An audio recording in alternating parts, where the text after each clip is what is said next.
Amém? Parece uma igreja presbiteriana aqui dentro hoje.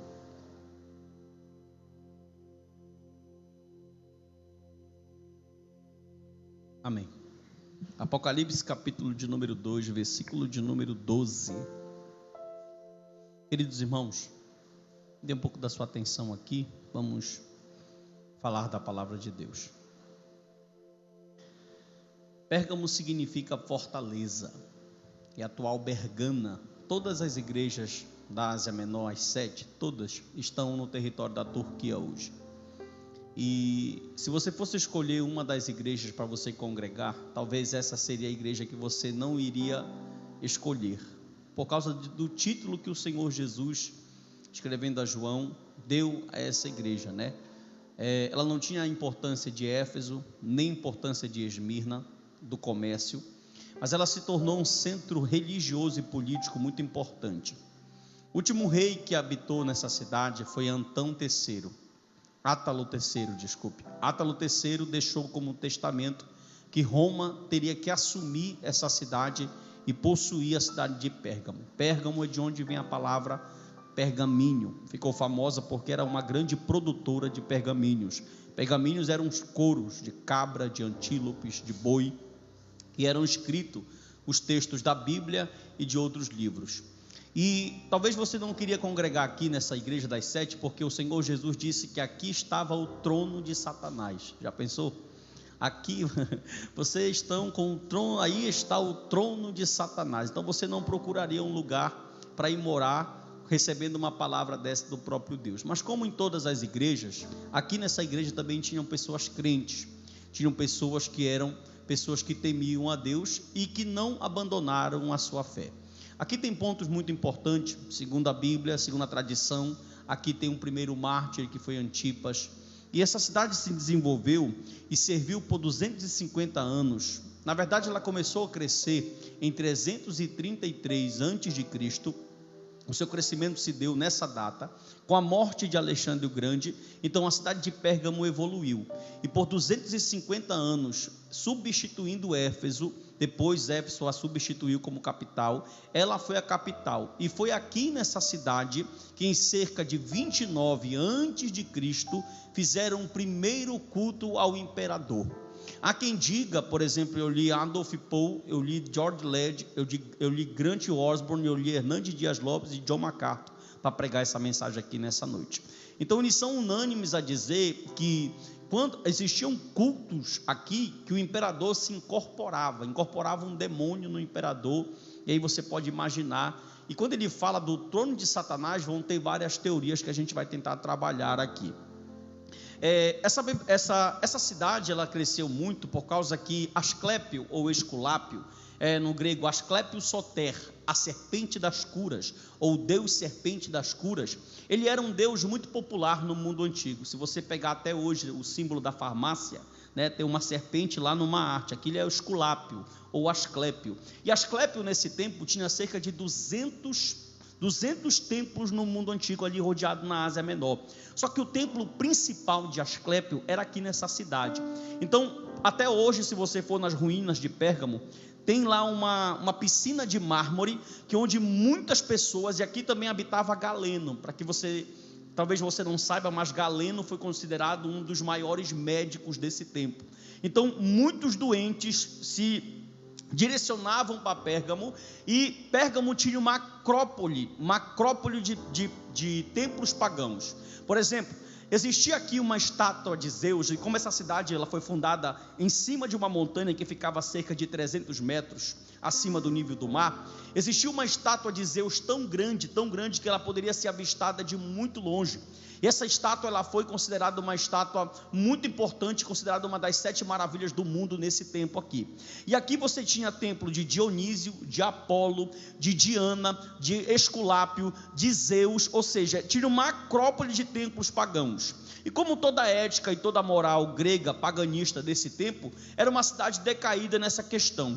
Mas o que foi que levou o Senhor Jesus a escrever e colocar pontos nessa igreja e falar, né, que aqui, olha, aqui vocês estão habitando, aí onde vocês estão habitando, sobre a doutrina de Balaão, a doutrina dos Nicolaitas, vocês estão habitando aí também acerca de Esculápio, vocês estão aí também onde está o trono de Satanás. E Jesus falou para essa igreja que eles receberiam uma pedrinha branca. Jesus disse a essa igreja que ele daria do maná escondido. Então cresceram muitos ensinamentos em cima disso aqui. Então, como nós vamos pregar positivamente, nós vamos versículo por versículo. Pegue sua Bíblia, abra, então acompanhe aqui e vamos ver o que é que Deus quer falar conosco através da sua palavra nessa noite. Amém, irmãos? Amém, irmãos? Capítulo de número 2, versículo 12, diz: ao anjo da igreja em Pérgamo. Já que você deu assim uma vista panorâmica, um ponto muito interessante também aqui sobre uma biblioteca. Como era produtora de pergaminhos, né? Já disse que Alexandria tinha a maior biblioteca do mundo. Alexandre o Grande queria na biblioteca de Alexandria um rolo de cada livro existente no planeta. Então estima-se que na biblioteca de Alexandria existia 1 milhão de rolos. Aqui em Pérgamo existia 200 mil pergaminhos, então só perdia para a biblioteca de Alexandria. Mas pastor, por que tudo isso de livro? Preste atenção, só a partir do século IV vão nascer os códices. Os códices são um formato de livros que nós temos. Antes disso eram rolos, e esses rolos não eram pequenos. Então, por exemplo, quando você ia numa sinagoga e alguém ia ler um rolo, alguém abria, o moço responsável abria um rolo muito grande. Um rolo então era cada livro de um rolo, ou 2 livros, ou 2 rolos de um livro. E aqui tinham 200 mil rolos, 200 mil pergaminhos. Era algo como o grego, ele é muito influenciado pela questão do sofisma, da filosofia, do intelecto, de saber, da ética, né? De tudo isso. Eles gostam de filosofar. Eles eram campeões, então era muito comum você pegar, porque na verdade, pastor, mas não é Roma. Sim, quem está dominando é Roma, mas para vocês sabem que Roma dominou a Grécia, mas não dominou na cultura, não dominou também no panteão religioso.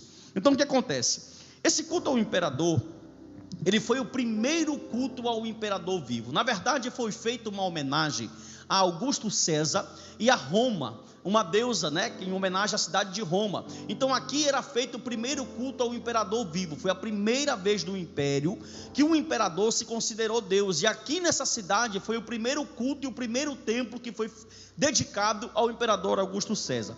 Quando o Senhor Jesus aparece no capítulo de número 2, no versículo de número 12, agora sim, ele diz: olha, estas coisas diz aquele que tem a espada afiada de 2 gumes. A cavalaria romana tinha uma espada muito famosa, que só os soldados da cavalaria usavam, que era chamada espada da Trácia, né? Que significava que Roma era responsável por botar ordem na casa. Roma era responsável por pegar os soldados e colocar de acordo com aquilo que a lei dizia. Só que quando João está escrevendo isso aqui, ele não tem em mente o pensamento romano. Coloca para mim Isaías capítulo de número 11, versículo de número 4, por favor. Isaías capítulo de número 11, quando ele fala que ele tem espada de 2 gumes, é esse texto que João, na verdade o Apocalipse, João cita muito Isaías, muito mesmo, mas julgaram com justiça os pobres.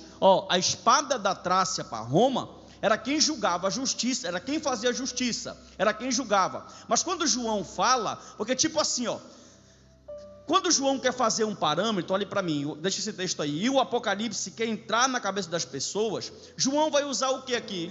Ele vai usar metáforas, ele vai usar simbolismo, ele vai usar simbolismos do Antigo Testamento, ele vai usar o cotidiano, ele vai usar a geografia do lugar. Em todas as igrejas do Apocalipse, todas, o Senhor vai falar na questão do cotidiano deles, principalmente na questão histórica e na questão geográfica. Então quando Isaías escreve, mas julgará com justiça e decidirá com equidade a favor dos mansos da terra, ferirá a terra com a vara de sua boca e com o sopro dos seus lábios matará o perverso. Então quando o evangelista apresenta Jesus com uma espada que sai da sua boca de 2 gumes, ele está fazendo uma alusão. Quando o povo escuta isso, o que é que eles veem em mente? A espada da Trácia.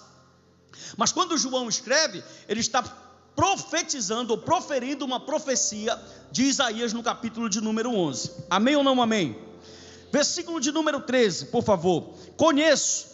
Esse conheço aqui, você sabe que ele é do Cristo glorificado, que ele é do Cristo que tem olhos como chama de fogo. Então esse conhecimento, assim como da igreja de Éfeso, não é mais conhecimento intuitivo, mas é um conhecimento incontestável. E pastor Narciso, o que é que ele conhece? Ele conhece o Cristo exaltado, conhece o mundo pagão que os crentes de Pérgamo estão vivendo, ele conhece o testemunho fiel que eles têm, a sua perseverança debaixo da perseguição, tanto que aqui o primeiro mártir morreu. Antipas, segundo a tradição, foi queimado dentro de um touro de bronze, e aqui ele morreu. Versículo de número 13, leia comigo. Conheço o lugar em que habitas, onde está o trono de Satanás. Olhe para mim, sobre a questão do trono de Satanás, na verdade, quase tudo no Apocalipse são teorias, né? Quando você vai ler os comentaristas, eles vão apresentar cada ponto, vão dar o seu posicionamento, mas quase tudo aqui é teoria. Então, o que seria esse trono de Satanás? As teorias seriam a própria estátua de Zeus, seria o próprio altar a Esculápio, seria a própria morte de Antipas, que foi a primeira cidade que matou um mártir cristão, seria o próprio culto ao imperador. Por exemplo, Dr. George Led, Dr. Adolf Paul, são grandes escatólogos, concordam que esse trono de Satanás aqui significa o culto ao imperador vivo. Eles concordam que esse texto se refere ao culto ao imperador vivo. Agora, quando eles falam algo importante, quando a Bíblia fala aqui para a igreja de Pérgamo que está o trono de Satanás, eles dizem que não é especificamente, Felipe, um trono ou um lugar. Mas quando Jesus está se referindo a essa igreja e dizendo que Pérgamo contém o trono de Satanás, é que toda a cidade está afundada em uma ética e moral profana, pagã. Ou seja, todos os pontos de Pérgamo são o trono de Satanás. Não é um lugar específico, mas é toda a situação da cidade. Versículo 13. Que conservas o meu nome, não negaste a minha fé, ainda nos dias de Antipas, a minha testemunha fiel, a qual foi morto, onde Satanás habita. Como Antipas foi morto? Dr. George Led, no comentário do Apocalipse, de bolinha dele, que aquele comentário é muito bom, ele vai dizer algo seguinte: olha, tem duas teorias sobre a morte de Antipas. Poderia ser que o judicial de Roma o matou, declarando a primeira perseguição aos cristãos, ou o próprio povo, por Antipas não querer adorar o imperador, matou, sendo que a verdade é que Antipas foi o primeiro. Segundo a tradição, para você que pensa que passa na prova, por ele não querer adorar o imperador, esquentaram um touro de bronze e colocaram ele lá dentro para ele assar vivo. Então aqui está tendo o primeiro mártir do cristianismo, e isso vai dar o crédito, vai dar o rol para essa cidade de trono de Satanás, onde existe um culto a Satanás, um culto ao imperador, e Deus não está ali. E Deus está dizendo a essa igreja que, meio a tudo isso, a um contexto pagão, o testemunho deles tem sido fiel, e a sua perseverança em meio a toda essa perseguição foi vista pelo próprio Deus. O Deus diz: eu conhecimento incontestável, que mesmo envolvido em todo esse meio, irmão, presta atenção, na verdade, é muito difícil servir a Deus aqui. Por quê? Porque em cada esquina dessa cidade que você vai, tem um templo ou uma outra deidade. Se você vai numa esquina, tem um templo a Apolo. Se você vai a outra esquina, tem um templo a Dionísio. Se você vai a outra esquina, tem um templo a Zeus. Se você vai a outra esquina, tem um templo a Esculápio. Se você vai em outro lugar, tem uma piscina que cura dessa deusa serpente. Então tem um monte, é muito difícil se encaixar como crente assim. Mas mesmo assim, os crentes se manteram fiéis, manteram-se testemunha fiel, e alguns não entraram no que eles vão chamar de doutrina dos nicolaítas e doutrina de Balaão, que vai ser praticamente prostituição ao culto e prostituição do corpo também. Então o Senhor Jesus está dizendo: olha, eu conheço, mas pastor, qual foi o ponto fraco? Se eles continuaram fiéis, se eles permaneceram perseverantes a tudo isso que o Senhor está explicando, qual foi o ponto fraco? Foi porque, diferente da igreja de Éfeso, eles permitiram que doutrinas que o autor vai chamar de nicolaítas e de Balaão entrassem nisso aqui. A gente já vai falar o que é isso, mas eles não conseguiram combater. Quando nós olhamos para a igreja de Éfeso, a gente pode observar que a igreja de Éfeso é uma igreja apologética, e a igreja de Pérgamo não conseguiu conseguia defender sua fé. Eles eram aqueles irmãozinhos perseverantes, eles não conseguiam, eles não iam ao culto ao imperador, eles não se contaminaram com as doutrinas dos outros deuses, do paganismo daquele lugar, mas eles não conseguiam permitir que falsos mestres, falsos profetas, com doutrina dos nicolaítas e com doutrina de Balaão, adentrasse ali, ou seja, eles não eram apologetas. Em outras palavras, parece que os irmãos dessa igreja não gostavam muito de estudar a Bíblia. Mas como a igreja de Éfeso foi uma igreja muito capacitada, por quê? Se você pega a igreja de Éfeso, você vai ver que pastores que pastorearam essa igreja foram homens muito cultos na palavra, Paulo, João, Timóteo e assim sucessivamente. Então o que tinha, por exemplo, agora olha só, parece um paradoxo, né? Enquanto Éfeso sabia defender a fé, ser apologeta, ou seja, se um falso profeta viesse com a doutrina de Balaão ou com a doutrina de um nicolaíta para Éfeso, eles sabiam dizer, olha, isso aqui não é de Deus, mas eles não queriam trabalhar. Eles conseguiam esfriar dentro da própria igreja, enquanto a igreja de Pérgamo não tinha esse discernimento. Era aquela famosa igreja que todo dia ia um pregador diferente. Vocês conhecem essa igreja que tem por aí? E os pastores não gostam, porque a responsabilidade do rebanho, de ensinar o rebanho, é do pastor. É do pastor. Não digamos que não venha alguém aqui numa festa, um convidado. Nós trazemos nossos irmãos aqui, que são pregadores itinerantes também. Mas por que isso, pastor? Porque senão a igreja, ela cresce sem direcionamento. Por exemplo, se toda quarta, sexta e domingo tiver um pregador diferente aqui, na quarta vem um arminiano, na sexta vem um calvinista, e no domingo vem um que é universalista, e meu irmão, embaralha toda a mente. Na sexta-feira prega um pré, na sexta prega um pós, e no domingo prega um mid. A igreja cresce sem direcionamento. E essa igreja aqui eram perseverantes. Eles falavam, não, nós não vamos ao culto lá. Só que Satanás, ele era astuto. O que ele fazia? Ele fazia com que falsos profetas que andavam aquilo ali, irmão, é um contexto muito, eu sempre digo, quando eu olho para Atos dos Apóstolos e olho para as cartas do Apocalipse, para o livro do Apocalipse, eu vejo que era impossível a igreja permanecer de pé sem a ação do Espírito, era impossível. Por quê? Porque o meio que eles estão incluídos é muito difícil. Por exemplo, em pleno século 21 hoje, aqui no Ocidente, a gente não tem um culto ao imperador, a gente tem o combate contra os falsos profetas. Mas aqui, olha só, os irmãozinhos estão começando a caminhar na fé, além de lutar com todo tipo de coisa que não presta. Irmão, se você conhece um pouquinho do mundo helênico, desse contexto aqui, a moral e a ética desse caras era fundada em prostituição e todo tipo de coisa que não presta. Eles eram, por exemplo, você conhece a bacanalha, você sabe o culto da deusa Afrodite, você sabe o culto que tinha regado ao sexo, você sabe os cultos que eram carne e sacrifício, era profano, irmão, era terrível.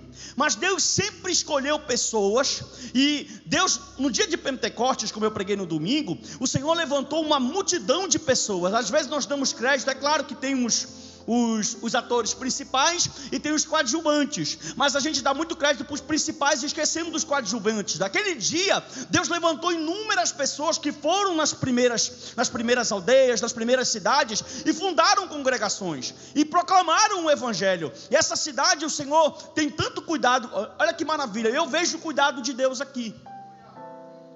Por quê? Porque não tem comunicação, não tem internet, o acesso é difícil. Mas mesmo Deus sabendo que tinha crente em todos os lugares, em Éfeso, em Esmirna, em Pérgamo, em Tiatira, em Filadélfia, em Laodiceia, em Sardes, ele disse, João, escreve, aleluia, porque tem crentes lá. Escreve para essas igrejas, porque tu não pode chegar lá, mas eu conheço quem está resistindo, eu conheço quem está perseverando, eu conheço quem tem sido fiel, quem não tem se corrompido. E olha o cuidado de Deus em tudo isso. Ele pega e usa a vida de João para mandar essa carta para as igrejas. E como? Naquele tempo, a voz de um profeta. Olha só o contraste. Por exemplo, hoje, a nossa palavra vale menos que um escrito. Hoje o escrito vale mais que uma palavra. Só que no tempo da Bíblia, a palavra valia mais que o escrito. Ou seja, o que os apóstolos falavam era a lei. O que os apóstolos ensinavam era a lei.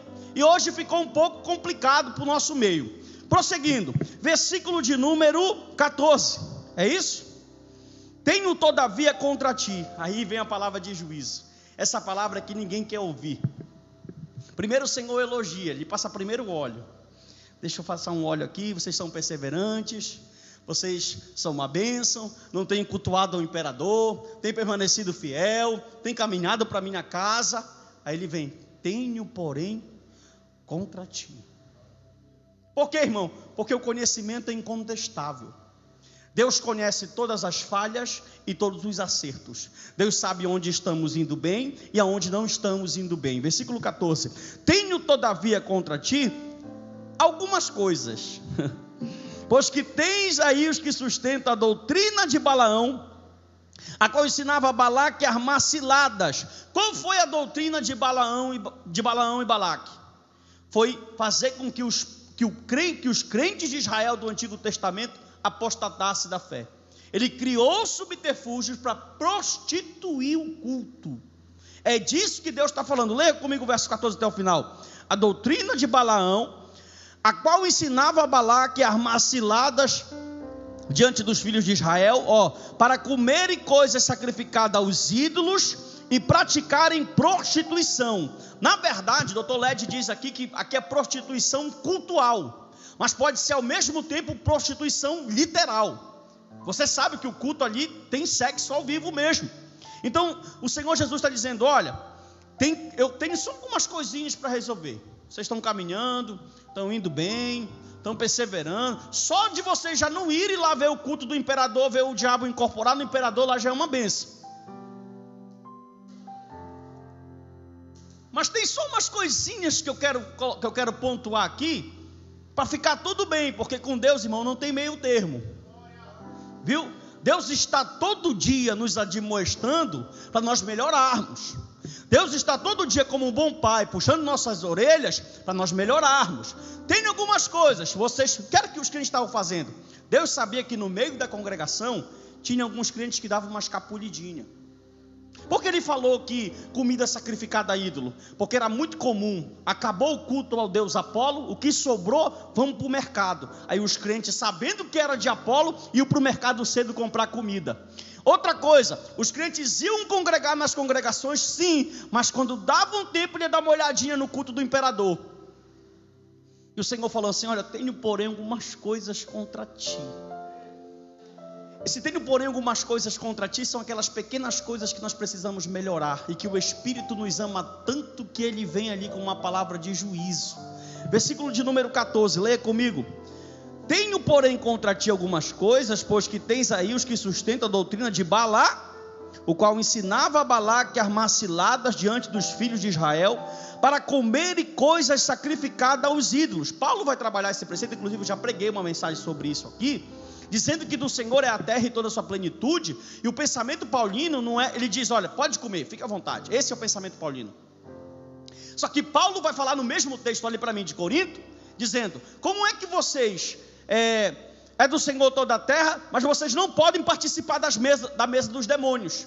O que Paulo está ensinando aqui não é você comer comida sacrificada ao ídolo, até porque ele sabe que aquela comida não é do ídolo, é do próprio Senhor. O preceito de Paulo é ter cuidado com a consciência do próximo. Mas o que é que Paulo quer dizer que não se sentar na mesa dos demônios, pastor? Então, Paulo quer dizer o seguinte: olha, você não pode vir aqui no culto dizer que você é crente e ao mesmo tempo está comungando com outro tipo de religião. Isso é sentar nas mesas dos demônios, é um tipo de ecumenismo. A doutrina de Balaão e dos nicolaítas era pluralismo, sincretismo e ecumenismo aqui dentro. E como os crentes de Pérgamo eram fracos de Bíblia, eles não sabiam discernir. Gente, preste atenção, olha a importância do ensino na nossa vida. Por exemplo, se alguém chegasse aqui e falasse alguma coisa, essa igreja, para a honra e glória do Senhor, ela é ensinada, viu? Se não bate, trava. Se não bate, o pregador sente que vai travar. Por quê? Porque a igreja é bereana, ela sabe discernir o que é certo e o que é errado. Mas esses crentes não tinham isso aqui. São aqueles crentes que se conformaram só em vir assistir culto. Isso é muito perigoso, irmão, porque da mesma forma que andam homens de Deus e mulheres de Deus, andam pessoas que são enganadores, andam pessoas que querem crescer à custa do evangelho, andam pessoas que querem usar a tua fé para enriquecer, andam pessoas que querem se comportar de modo que a Bíblia ela contraria totalmente. E Deus está falando para essa igreja aqui: olha, se vocês fossem como a igreja de Éfeso nesse ponto, a igreja de Éfeso não era perfeita, mas se vocês fossem como a igreja de Éfeso nesse ponto, não tinha nicolaíta e nem a doutrina de Balaão aqui dentro. mas vocês não querem estudar. Cadê, irmão? Não dá um glória, né? Esse tipo de mensagem não sai nada. O princípio de você estudar é isso, é não ser levado. Efésios capítulo de número 4, versículo de número 15 e 16. Cada junta tem sua justa cooperação, atuando para que o corpo, aí Paulo falando, para que não sejamos como meninos, levados por vento de doutrina. A mesma coisa ele vai falar em Timóteo. Olha isso, gente, é lindo. Paulo só está repetindo o que Cristo fazia. O que era que Cristo fazia na sinagoga? Ensinava. O que era que Paulo fazia? Ensinava. Eu sempre digo, Paulo não era do querigma somente, Paulo era do didaquê. O querigma é ouvir, pregar, proclamar. O didaquê é ensino. Paulo nunca foi pregador, oba-oba. Paulo chegava numa comunidade e dizia assim: eu vou instruir esses irmãos. Porque ele sabia que após ele vinha um lobo. E cá para nós somos levados muito facilmente por pessoas que têm oratória.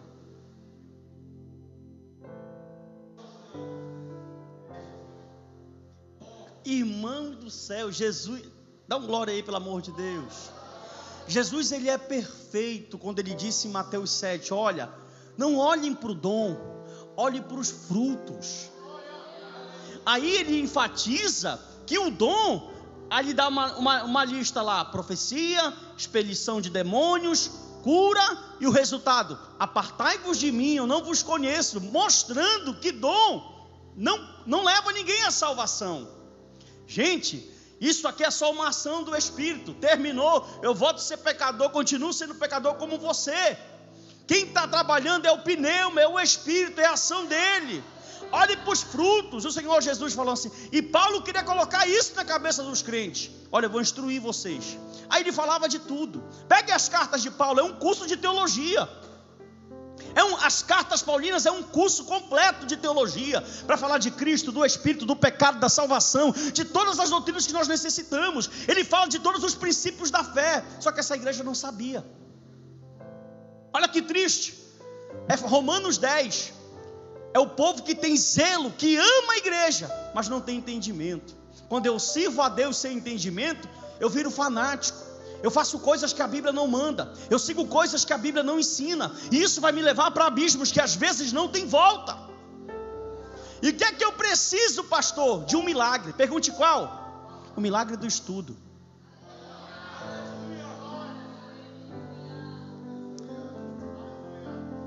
Você conhece esse milagre? É desse milagre que você precisa. Do milagre de despertar, do milagre de querer conhecer quem é Deus, do milagre, o que o Gabriel Lobo falou aqui domingo foi muito forte. Pessoas que já estão há algum tempo na congregação, já têm anos de fé, que já eram para estar instruindo os irmãos, não sabem, é igual o povo de Nínive, não sabe discernir entre a mão direita e a mão esquerda. Deus está dizendo: desperta. Olha só, se a Bíblia é a verdade, ela é a verdade. Paulo diz na carta a Timóteo, na segunda carta: as mulheres mais velhas são responsáveis pela educação cristã das mais novas. Só que as mulheres mais velhas da nossa congregação, estou falando de um modo geral, da nossa igreja, são mais responsáveis por fofoca do que por falar de Jesus. Você está entendendo isso? Olha o que acontece no nosso meio. Então há uma necessidade individual. Efésios capítulo de número 4, versículo de número 12, o Espírito de Deus, usando a boca do apóstolo Paulo, disse: até que todos, oh glória. Ele não diz até que o ministério, ele diz até que todos cheguemos ao pleno conhecimento da verdade. Oh glória. Versículo 15. Vamos lá. Vem comigo no glória. Outro sim também tu tens, os que da mesma forma sustentam a doutrina dos nicolaítas. Olha o versículo 16. Do 1 ao 15, ele coloca os pontos fortes, o que ele conhece e as falhas. Aí agora vem a conclusão. 16. Portanto, ó glória. Olha aí o segredo.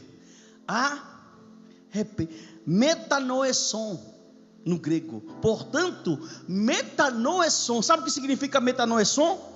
Muda a tua conduta moral e ética. Por quê? O povo de Pérgamo estava com a moral do imperador, a moral do mundo grego, a moral do paganismo. E Deus está dizendo: arrepende-te, volta a ter a moral da Bíblia. Oh glória!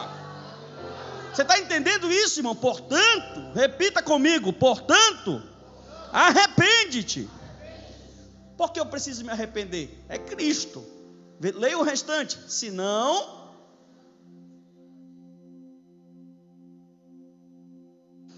quando ele fala venho a ti sem demora, não significa segunda vinda isso aqui. E o que significa, pastor? É que Deus vai te pegar.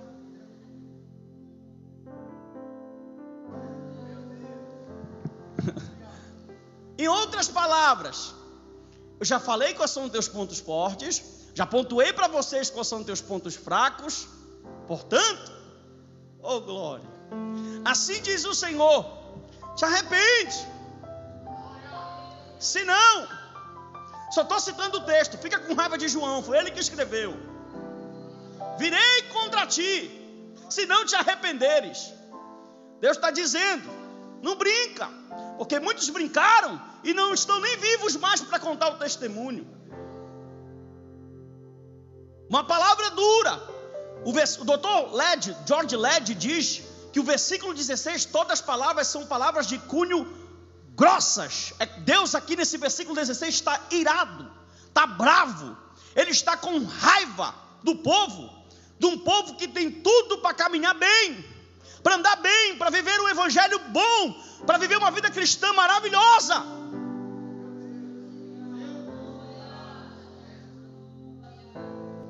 Versículo 16: portanto arrepende-te, senão venho a ti sem demora. Não vai demorar. Senão venho a ti sem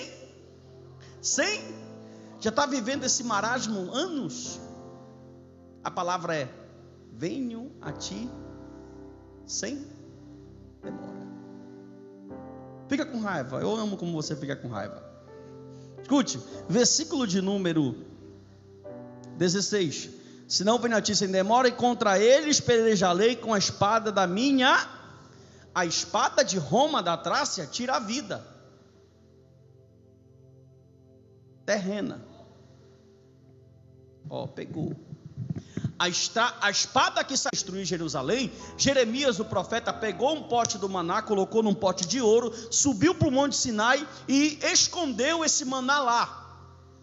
O judeu fala isso. E esse maná seria dispensado, seria compartilhado novamente na era messiânica. Deus está dizendo: olha, quem tem ouvidos ouça, ao vencedor dar-lhe-ei do maná escondido. Quem é o maná? O próprio Senhor Jesus disse: eu sou o pão da vida. Por que escondido? Porque os judeus não entenderam, mas para você ele deu, você entende. Amém? Bem como lhe darei uma pedrinha branca. Pastor, e essa pedrinha branca? Essa pedrinha branca, ela tem um significado muito grande.